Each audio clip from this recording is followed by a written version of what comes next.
Jagatpate Gopesha Gopeka Kanta Radhakanta Namostute Tapta Kanchana Gaurangi Radhe Vrindavaneshvari Vrichabhanu Sutte Devi Pranamami Hare Priye Brindaye Tulasidevaye Priyaye Keshava Sacha Krishna Bhakti Pratidevi Satyavate Namo Namo Vanchakalpa Tarubhyacha Kripa Sindhubhya Evacha Patitanam Pavanebhyo Vaishnavebhyo Namo Namo Namo Om Vishnu Padaya Krishna Pestaya Bhutale Srimate Bhaktivedanta Swamiti Namine Namaste Sarasvati Devi Golavani Prachaline Nilveshesha Sunyavadi Prachatya Deshatarine Jaya Shri Krishna Chaitanya Prabhu Nityananda Shri Advaita Shri Gadadhar Shivasadi Gaur Bhaktavinda Hare Krishna Krishna Krishna Hare Hare Hare Rama Rama Rama Hare Hare Om Namo Bhagavate Vasudevaya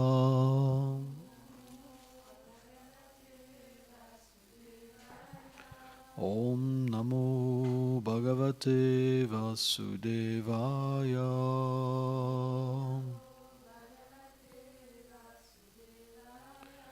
Om Namo Bhagavate Vasudevaya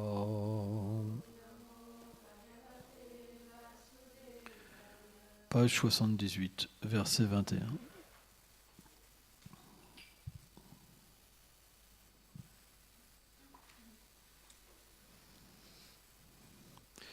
Vidyate Hridaya Gramsti Shiddhante Sarva Samsayam Shiyante Kshasyam Karmani Dritam Mevatmanishvare Vidyatim Hridayam Gransti Chidante Sarva Samsayam Chiyante Chasya Kalmani Dristam Mevatmanishvare. Suivant.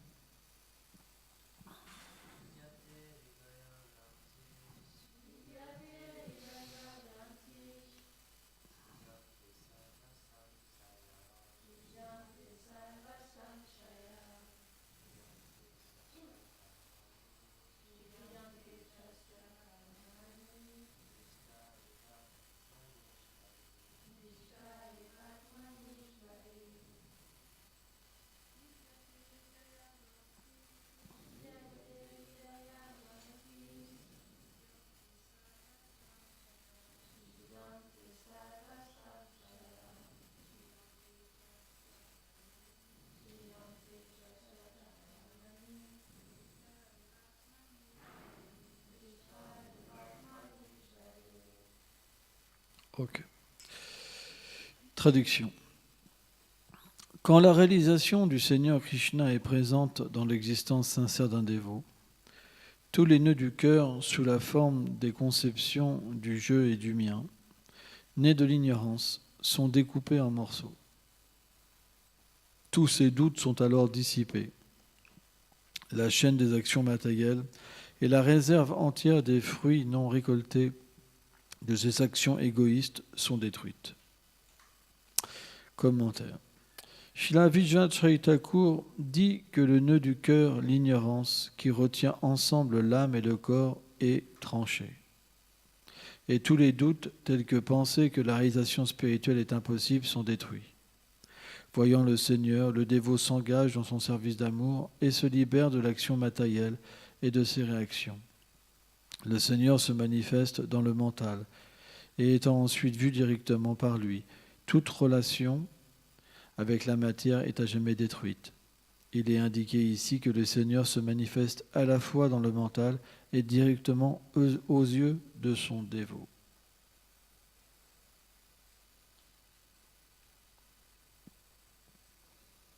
Je vais relire le verset. Quand la réalisation du Seigneur Krishna est présente dans l'existence sincère d'un dévot, tous les nœuds du cœur, sous la forme des conceptions du jeu et du mien, nés de l'ignorance, sont découpés en morceaux. Tous ces doutes sont alors dissipés, la chaîne des actions matérielles et la réserve entière des fruits non récoltés de ces actions égoïstes sont détruites. Souvent, on voit dans la vie des dévots des moments de doute, des moments où il n'y a pas de goût dans la vie spirituelle. Et on perçoit ça naturellement, même dans la journée, ça peut être plusieurs fois comme des vagues. En fait, Vishwanath Chaitanya Thakur explique que le stade de la non-fixité dans la dévotion, Nishta c'est fixité, Anishta c'est la non-fixité, c'est comme des vagues. Un jour, un dévot a du goût, un jour il est heureux, un jour un dévot pleure parce qu'il n'a aucun goût, un jour il a envie de partir, un jour il a plein d'enthousiasme. Tout ça, c'est l'influence des trois modes de la nature matérielle. Et naturellement, comme l'explique ce verset, le fruit des actes passés. Les actes passés qu'on a effectués dans nos vies d'avant, elles nous poussent à agir dans la matière. Elles nous procurent des désirs qui n'ont rien à voir avec notre relation éternelle avec Krishna. Et quand on observe ces désirs, on s'éloigne de plus en plus du service de dévotion et on souffre finalement. Parce qu'il n'y a rien de pire que de se retrouver dans le bain de la dévotion et de rien goûter. Quand Arjuna était dans cette situation entre les deux armées, et qu'il était déchiré parce que d'un côté, il ne pouvait pas satisfaire ses désirs et d'un autre côté, il ne pouvait pas satisfaire le Seigneur suprême, alors il était complètement détruit par le doute. Et le Seigneur lui a dit, celui qui doute, il n'y a ni de bonheur dans cette vie ni dans la suivante. C'est juste un océan de souffrance. C'est pourquoi, quelle est notre solution ? Notre solution, c'est Seva, le service. La foi dans le service de dévotion. La foi qu'en servant le Seigneur suprême, tous nos problèmes seront résolus. C'est pourquoi le mental est très puissant au début, extrêmement puissant. Il est plein d'impressions, plein de désirs, plein de conceptions matérielles. En fait, qu'est-ce que c'est la conception matérielle ? On pense qu'on peut être heureux dans ce monde alors que tout le monde souffre. On a toujours souffert, mais on pense qu'on va trouver le bonheur. Ça, c'est complètement faux. Et pourtant, le mental nous fait croire qu'il y a quelque chose dans ce monde. Même les stars, même les plus grandes personnalités souffrent, mais le mental nous fait croire, comme dans un film, par exemple, si on voyait un film Roméo et Juliette, etc., le film va nous faire croire que le bonheur est possible. Et bien, le mental, c'est la même chose. C'est comme un tricheur. Et automatiquement, qu'est-ce qui se passe ? Il se passe que le mental nous influence. C'est comme la chaleur du soleil, vous savez, il nous influence. Il nous dit, là c'est bon, c'est bien. Et finalement, si on l'observe, si on s'associe un peu trop proche en fait, de lui, alors on devient influencé par le mental et graduellement, on se déconnecte de l'intelligence spirituelle. Buddhi Yoga, les instructions du Seigneur, et on devient perdu. Et à un moment, en fait, on tombe de la plateforme spirituelle parce qu'on ne comprend plus rien. Et c'est simplement parce qu'on a écouté notre mental. On est un sentimental. Ça veut dire qu'on croit dans nos sentiments. Un Vaishnava jamais n'est comme ça. Jamais. Jamais il va dire je vais déjà voir si je ressens dans mon cœur. Jamais. Un Vaishnava, il se focalise, il prend insistance des Écritures pour savoir si une chose est bonne et pas bonne. Quand on prend insistance des Shastras, des Écritures, on n'est jamais perdu. Jamais. Parce que quand le mental vient, on peut tout de suite le reconnaître. Tout de suite. Et automatiquement, on rejette ses avances. Et à partir de là, on devient graduellement fixé dans le service de dévotion. Tous les dévots qui doutent, c'est parce qu'ils sont dans le faux sentiment. Ils analysent la situation avec leur expérience matérielle des vies passées. Et à un moment, ils sont perdus. C'est pour ça qu'on doit étudier. L'étude est très importante. Si vous n'étudiez pas, à un moment, vous serez perdu, vous arrêterez la voie. C'est juste question de temps. La plupart des dévots, il reste 5 ans. C'est mondial. 5 ans. Et pas des petits dévots. Hein. Des dévots qui se dédient vraiment à la distribution de livres, etc. Vraiment fixe, d'un seul coup, pouf, ils partent. Parce que c'est normal. Le service de dévotion, c'est quelque chose qui est difficile. Analysez. Vous êtes dans le monde matériel. Le monde matériel, ça veut dire quoi? Je suis Dieu. Je veux faire ma vie. Je veux faire mon royaume. Il faudra que tu mettes un collier de Tulasi. Hein, un Vaishnava n'avait jamais son collier de Tulasi. Hein, jamais. Hein.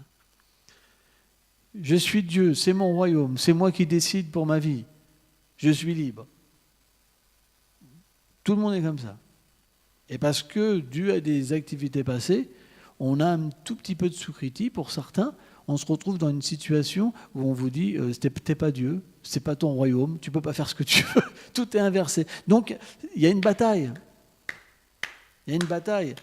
Et à un moment, la bataille, elle peut devenir dure si l'environnement qu'on a, par exemple les dévots, ils sont durs, si ceci, si cela, si on se fait reprendre par l'autorité spirituelle, même par le gourou, par exemple, à un moment, on peut se dire c'est trop dur, j'en ai marre, c'est pas normal, c'est pas ça l'amour. En fait, à l'extérieur, c'est la même chose. Sauf qu'à l'extérieur, vous ne pouvez pas vous sortir du cycle des morts et des renaissances. Vous ne pouvez pas annihiler toutes les réactions de vos actes passés. Mais c'est plus dur. Il faut déjà une bonne sukriti, avoir pratiqué dans plusieurs vies même. Bhaunam Jamante, Krishna explique ça. Il dit celui qui a pratiqué pendant beaucoup d'existences, il est fixe sur moi. Il comprend que je suis Dieu, la personne suprême. Il s'abandonne à moi. C'est rare, c'est très rare. Donc l'abandon, ça veut dire 100%. Donc entre 100% et 1%, il y a toute une sorte de conscience et de fixation et de détermination qui apparaissent dans la vie d'un dévot. Donc c'est normal que quelqu'un qui n'a pas pratiqué beaucoup, il rencontre des problèmes, et quelqu'un qui pratique beaucoup, même s'il a des tonnes de problèmes, quoi qu'il se passe, il est obligé de continuer. Il est obligé, il ne peut pas faire autrement. C'est comme par exemple, vous êtes obligé de respirer. Eh bien, un bhakta qui a beaucoup pratiqué, peu importe les obstacles qu'il y a, il est obligé de servir Krishna, il ne peut pas faire autrement. Parce que sa foi, elle est établie. La foi est établie. Pourquoi? Parce que Vishwanath explique. Il dit que le nœud du faux ego, il est coupé. Ça veut dire qu'il peut vivre sur une plateforme où il comprend « je suis un dévot ».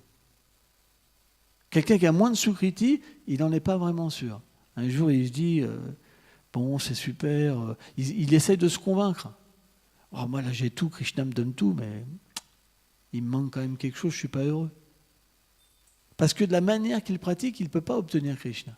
Parce que Krishna, on l'obtient et on devient heureux avec Krishna si on vit que pour lui, si on fait les choses que pour lui. Si vous prenez 1 centime pour vous, Prabhupada explique, juste un tout petit peu, paf. Vous ne pouvez pas voir Krishna. Si vous pensez c'est ma femme, vous ne pouvez pas voir Krishna. Si vous pensez c'est mon enfant, vous ne pouvez pas voir Krishna. Tout appartient à Krishna. Donc vous devez tout engager pour son plaisir.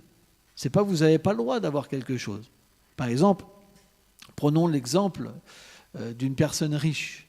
S'il a des enfants, bien que les enfants, ça ne soit pas directement la fortune, c'est la fortune du père, mais parce que c'est ses enfants, ils en profitent. Eh bien, c'est la même chose. Quand on sert le Seigneur suprême et qu'on s'abandonne à lui, naturellement, on comprend que tout lui appartient. Mais on profite parce qu'on est son dévot. On vit dans son royaume. Alors bien sûr, un dévot, ce n'est pas qu'il profite pour lui. Mais le fait qu'il serve le Seigneur suprême, naturellement, il reçoit l'océan de félicité en contrepartie de l'amour de Dieu qui vient à lui. Il devient complètement satisfait. C'est pourquoi, entre ce moment où on devient libéré de l'ignorance et le moment où on sert Krishna encore imprégné d'ignorance, ce n'est pas la même facilité et il y a la difficulté. Mais est-ce qu'on doit arrêter parce qu'il y a la difficulté ? Et c'est ça la réflexion qu'on doit avoir. Est-ce qu'on doit arrêter parce qu'il y a une difficulté ? Parce que la difficulté, vous la rencontrerez de la même manière. Sauf quand on est dans l'ignorance, on ne peut pas l'apercevoir. Un porc, par exemple, il mange des excréments. Un porc, il essaye de faire même de la vie sexuelle avec sa mère, mais il ne peut pas se rendre compte de cette situation. Si vous lui dites c'est pas une bonne chose de manger des excréments, et c'est pas une bonne chose d'avoir des rapports sexuels avec sa mère, il ne va pas comprendre. Et pourtant, c'est complètement immoral pour un être humain de manger des excréments, par exemple, et de vouloir avoir des rapports immoraux avec sa mère, par exemple. Mais suivant la conscience et l'évaluation de la conscience, on peut comprendre la situation dans laquelle on est. Or, quand on est en contact du service de dévotion, naturellement, on est illuminé par la vertu et on peut comprendre qu'on souffre. On peut comprendre que c'est difficile. Alors que la même situation, par exemple, qu'on avait matériellement parlant, si on la prend, où on boit de l'alcool, où on critique les gens, où on est en colère, où on est violent, on pense que c'est le nectar. Et pourtant, c'est complètement l'ignorance. Donc, qu'est-ce qui est mieux ? Voir notre situation ou être voilé ?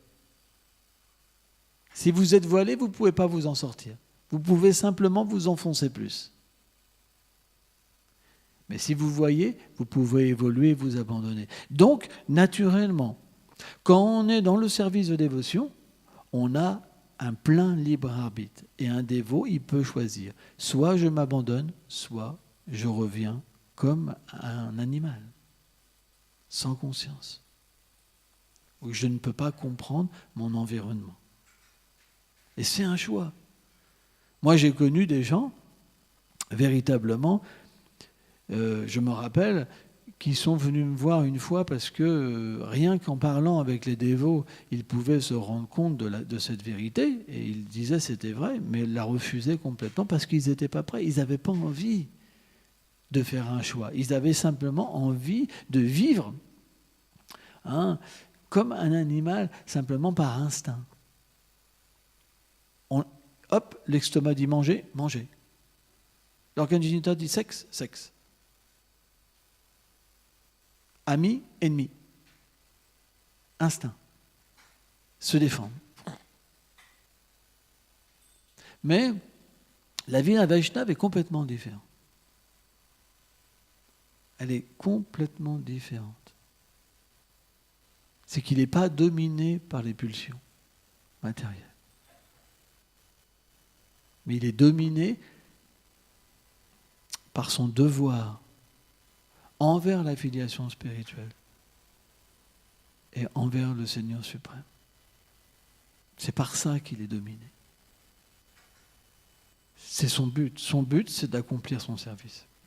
Et quand on devient fixé dans le service que le gourou nous donne, on devient heureux graduellement. Les dévots qui ont des problèmes, c'est qu'ils n'arrivent pas. Ils passent leur désir personnel avant. Ils ne s'immergent pas dans le service. Et le problème, c'est quoi ? C'est qu'ils vont arriver à une situation où ils n'ont aucun goût. C'est pour ça qu'une des offenses au Saint-Nom, c'est désobéir aux instructions du gourou. L'instruction du gourou et le Saint-Nom, c'est un. Prabhupada, il dit, c'est l'orgueil du disciple. Il porte sur sa tête l'ordre du gourou.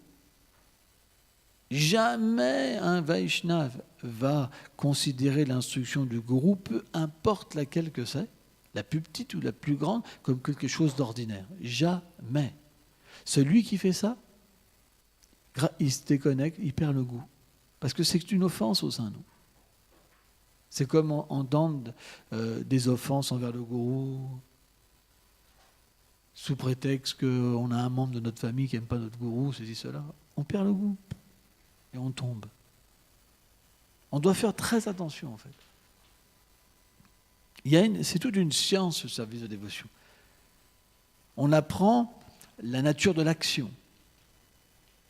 Comment les réactions viennent dans notre vie. Comment s'en libérer. Comment se libérer des influences des trois gunas. Comment réaliser que nous ne sommes pas ce corps. Comment établir une relation avec le Saint-Nom. Toutes ces choses-là nous seront données graduellement si on a foi dans les instructions de l'Acharya. Tout le monde n'est pas Acharya. On ne peut pas s'imposer Acharya. Quand un Acharya vient, ça se voit par lui-même. Pourquoi ? Parce que des miracles s'opèrent. Regardez Prabhupada. Qui a fait comme lui ? Baba. Qui a fait comme Prabhupada ? Personne ne connaissait Krishna. Maintenant, tout le monde connaît Krishna. Il y a même des dévots qui tournent depuis 20 ans sur la planète, ils n'ont même pas fait un dixième de ce que Prabhupada a fait. C'est la vérité, je vous dis. Pourquoi ? Parce que c'est un Acharya, un vrai Acharya. Parce que c'est un associé éternel du Seigneur suprême, et pas un associé ordinaire. Ce sont des associés spéciaux qui viennent pour une mission. Ce n'est pas des gens, ce n'est pas des dévots ordinaires. Alors bien sûr, quelqu'un peut devenir un pur dévot, et comme dit Vishwanath Chakravarti Thakur, pouvoir réaliser Krishna dans son mental, et parfois être dans sa swarup, dans le monde spirituel, et voir Krishna directement en face de lui. Ça, on ne dit pas que quelqu'un n'a pas atteint Siddha à la perfection. Mais quand l'Acharya vient, il y a une mise en pouvoir spéciale qui est là. Ils ne sont pas différents du Seigneur lui-même. C'est pour ça qu'on ne doit pas les envier. Parce qu'on ne peut pas faire comme ils ont fait. Ce n'est pas possible. C'est pour ça qu'on suit l'Acharya. On n'essaie pas de dire « je suis Acharya ». Même s'il y a un principe où on peut, par exemple, dans certaines maths, devenir Acharya. Alors bien sûr, ça s'appelle aussi Acharya. Mais là, quand on parle de l'Acharya, c'est quelqu'un qui est désigné par le Seigneur. Il est envoyé directement dans le monde matériel pour délivrer toutes les âmes des justes. C'est pas pareil. C'est pas le même pouvoir. Regardez les vidéos de Prabhupada. Regardez la tête des dévots quand Prabhupada est là. Regardez.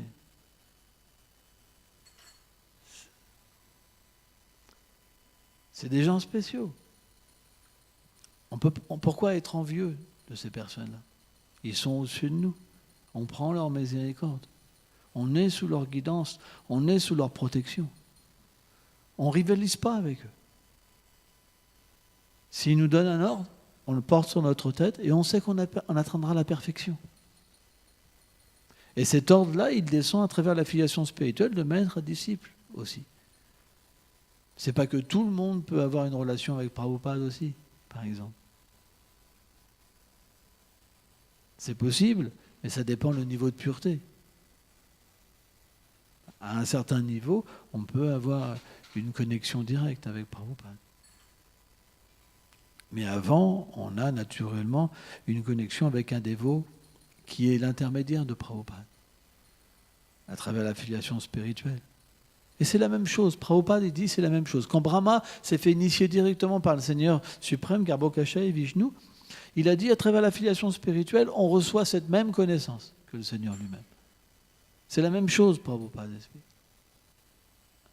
C'est pourquoi, si vous voulez, dans ces moments de doute, sortir du doute, comprenez que ce doute, c'est votre mental. Ce n'est pas vous. Si vous l'observez trop, vous partirez. Et ne soyez pas surpris de voir des dévots partir. C'est normal.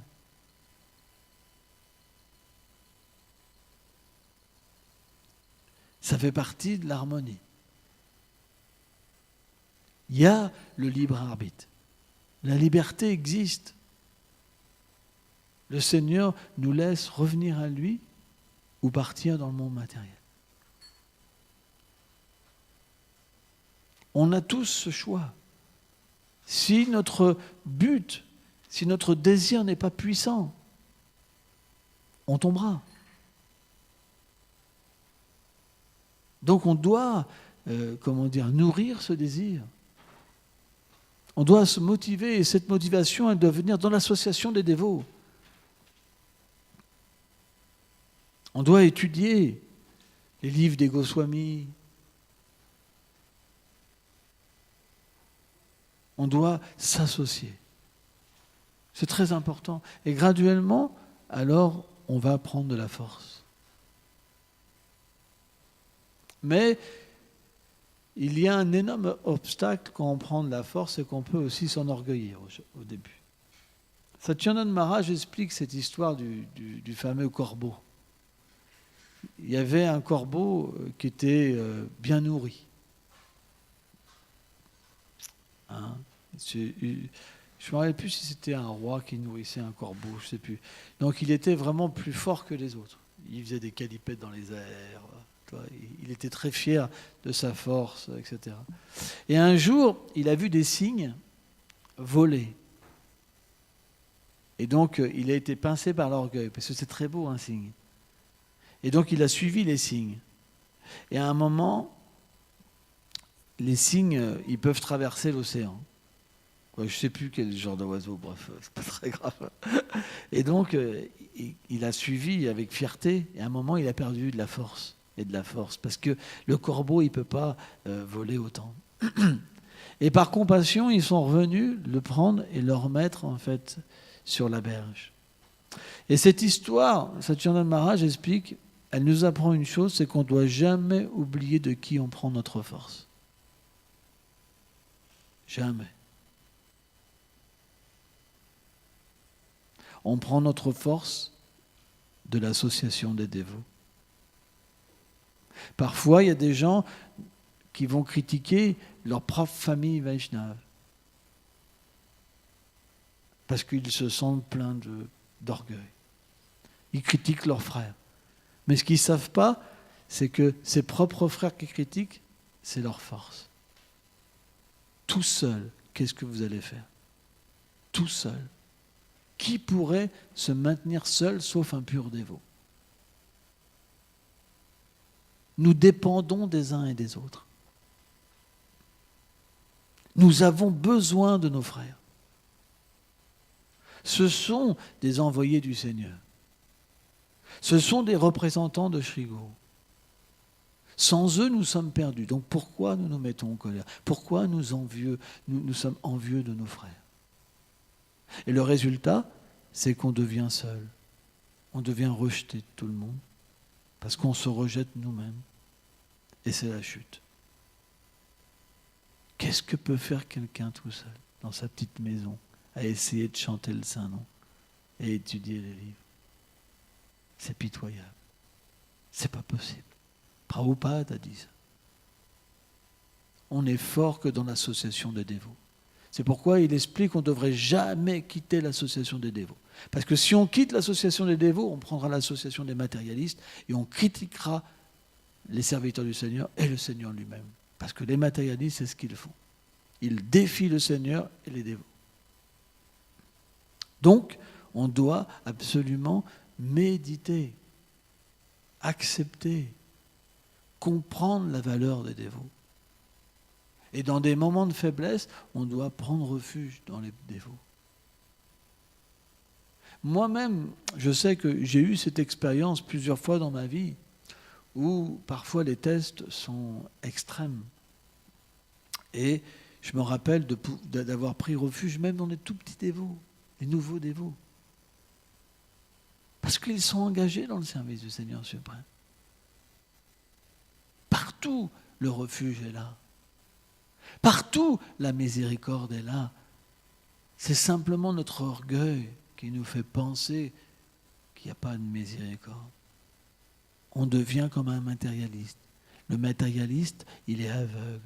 Il ne peut plus voir le Seigneur. Il ne peut plus voir la miséricorde. Il ne peut pas voir les dévots, le refuge. C'est pourquoi l'étude va nourrir l'intelligence et nous permettre de rejeter ce mental. Et graduellement, être proche de l'âme. Parce que l'essence, après vous avez le mental, vous avez l'intelligence, vous avez le faux ego, et après vous avez l'âme.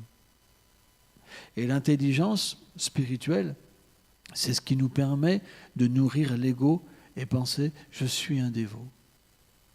Une fois que l'ego est favorable, naturellement, quand vous agissez, vous pouvez purifier votre existence et couper le nœud qui vous identifie avec le corps. C'est très scientifique.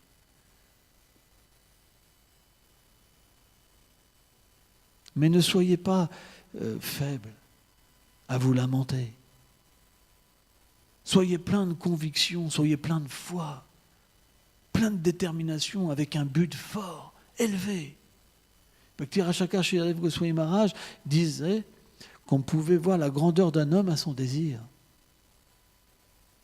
Et le plus haut désir, c'est de vouloir devenir le serviteur du serviteur du serviteur de Krishna, de Srimati Radharani. C'est le plus haut désir. Vous pouvez devenir les plus grands des hommes. Le Seigneur Chaitanya Mahaprabhu, Srila Prabhupada, vous a donné le pouvoir d'être le plus grand des hommes, d'avoir le plus grand désir. Pourquoi gâcher cette vie ? Dans cette vie-là, on peut atteindre le succès en une vie par la miséricorde de Prabhupada. Prabhupada a dit c'est possible pour ceux qui ont le désir. Ne perdez pas votre temps dans des activités frivoles. Juste concentrez-vous sur le Seigneur suprême. Et le succès viendra. Krishna ferait tout. Prabhupada a enseigné, à un moment, Prabhupada a dit, Krishna m'a tout repris avec 10 mains. Mais après, il m'a tout redonné avec 10 mains. Laissez Krishna vous contrôler. Arrêtez de vouloir des désirs matériels, de vouloir votre petite vie, ceci, cela. Krishna sait ce que vous avez besoin. Il est le Seigneur suprême. Simplement, priez pour qu'il vous donne la force de vous abandonner. Priez. Pleurez pour qu'il vous donne la force de simplement lever les bras, d'être dans une bonne situation pour qu'il vienne vous chercher. Le reste, il le fera. On n'a pas besoin, Prabhupada il dit, on n'a pas besoin de prier le Père pour le pain. Il sait déjà qu'on a besoin de nourriture et de vêtements.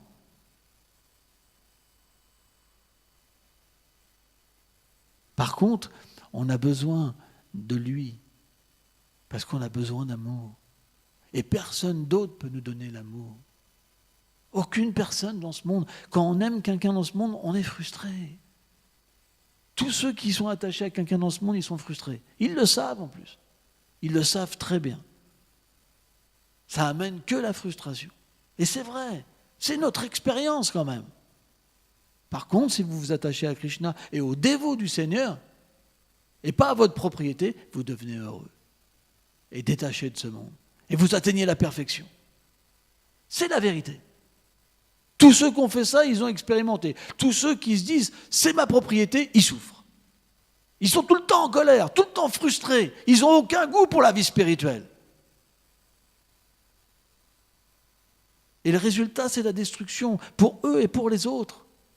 Parce que leur frustration, elle génère une disharmonie totale dans la société Vaishnave. Mais quand on comprend les choses telles qu'elles sont, on devient une source d'harmonie, une source de bonheur pour les autres. Parce qu'on se rectifie, parce qu'on peut progresser. Parce qu'on est un serviteur et pas un maître. Un maître, c'est quoi ? C'est quelqu'un, il faut toujours qu'il a raison. C'est pas possible qu'il ait fait une faute. Il se cache. Mais un serviteur, lui, il dit, oui, j'ai fait ça, oui, il faut que je change. C'est dur, mais c'est mon service pour Krishna. De rendre la société Vaishnave plus belle.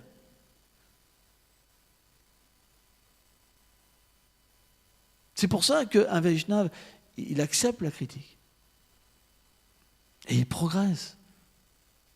Il ne cache pas ses imperfections. Avec tout un plan, je ne sais pas comment. C'est ridicule. Ça gâche notre société. Si un gourou fait comme ça, tous les disciples deviennent comme ça. Et c'est l'âge de Kali, c'est le problème. L'âge de Kali, c'est un âge d'hypocrisie, où les gens cachent leurs défauts. Et c'est terrible. Mais qu'est-ce qu'on peut faire? C'est comme ça, c'est l'âge de Kali. On ne peut pas faire autrement, c'est partout comme ça. Par exemple, ils vont regarder les sannyasis pour voir s'ils sont... t'as vu, il est à 3 mètres d'une femme. Mais eux, ils sont dans le lit avec une femme tous les soirs. Ça, c'est l'âge de Kali. Ils font de la vie sexuelle illicite, mais si un sannyasi il se met à 2 mètres d'une femme, ils vont le regarder, t'as vu. C'est un âge horrible. Où les gens jugent, mais ils ne peuvent pas voir le problème. Comme Jésus avait dit, tu vois la paille, mais tu ne vois pas la poutre qu'il y a dans ton œil. C'est la même chose.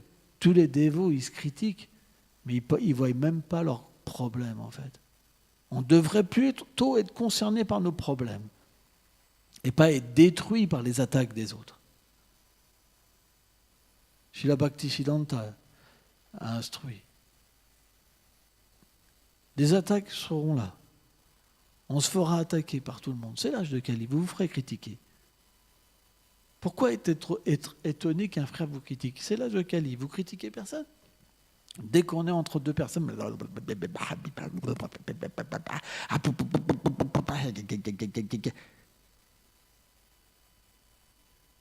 et après, quoi? Il a osé me critiquer, il me critique. Moi qui critique personne, vous comprenez? C'est de l'hypocrisie. Moi qui critique personne. C'est terrible. Donc on doit avoir vraiment cette introspection, redescendre. Voilà. S'arrêter un petit peu, parce qu'on est à 100 à l'heure. Et à 100 à l'heure, on ne peut pas voir ce qui se passe à l'intérieur de nous. C'est comme une machine qui nous emporte. Vous comprenez? Donc on doit s'arrêter et puis analyser. Qu'est-ce que j'ai fait hier? Comment je me suis comporté hier? Comment je me suis comporté? On doit s'analyser. Et on va voir qu'on fait des erreurs. Et des sacrées erreurs. Et on doit se repentir. Et on doit prier pour recevoir de l'aide, pour changer. Sans ça, on est comme l'animal. On vit par instinct. Quand vous ne pensez pas, quand vous ne méditez pas sur vos activités, vous êtes comme l'animal. L'animal, il ne médite pas sur ses activités. Il mange des excréments. Mais il ne réfléchit pas que sur ce qu'il fait. Vrai ou pas? Est-ce qu'on a réfléchi sur nos activités d'hier, d'avant-hier? Parce qu'on vit par instinct encore. On pratique une vie spirituelle, mais est-ce qu'on essaie d'analyser qu'est-ce qu'on fait, pourquoi on ne pratique pas? Parce qu'on pratique, mais par instinct. Alors, on n'est pas comme des animaux parce qu'on lève la tête vers le Seigneur suprême quand même. Un animal, il ne peut pas faire ça. Mais on vit encore par instinct. Parce qu'on ne peut pas avoir cette introspection qui va nous permettre de rejeter ce qui est défavorable au service de dévotion et d'accepter ce qui est favorable. Et c'est 2 principes de la voie de l'abandon. Vous comprenez? Donc c'est pourquoi on doit avoir du temps pour réfléchir. Et c'est important. Alors bien sûr, il ne faut pas se condamner. Il faut y aller mollo. Parce que si on commence à se dire, bon, je vais regarder en moi-même, oh là là là, oh là là là là, oh là, ça craint, le truc, C'est pas nous, ça. Ça c'est ce qui nous recouvre. Ça, c'est pas nous. L'âme est belle. L'âme est belle, elle est éternelle, elle est non née. Hein? Elle ne peut pas agir dans ce monde. Elle n'est pas ce gros caca. Ah, non, c'est pas nous, ça. Mais ça fait peur. C'est vrai que ça fait peur. Mais, si on ne regarde jamais non plus, on ne va pas pouvoir comprendre qu'il faut qu'on prenne une autre direction. En fait, si on s'adresse au Seigneur suprême d'une manière belle, qu'on s'abandonne à lui d'une manière belle, qu'on le sert d'une belle manière, graduellement, Krishna va nous décoller de ces impuretés et nous protéger. C'est le stade Nishta, le stade où l'ignorance et la passion sont endormis. Le stade où le dévot se hisse dans la vertu. C'est le premier stade du Madhyamadikari. Et là, on va pouvoir progresser. Vous savez, progresser, c'est comme si vous vouliez que quelqu'un ne se réveille pas et que vous marchiez doucement, avec conscience. Parce que vous avez là, il y a un monstre là qui, s'il se réveille. Donc, vous allez agir d'une manière que les monstres ne viennent pas vous embêter. Vous allez devenir conscient de vos actions, conscient de vos paroles, conscient de vos gestes. Parce qu'il y aura un détachement avec le corps.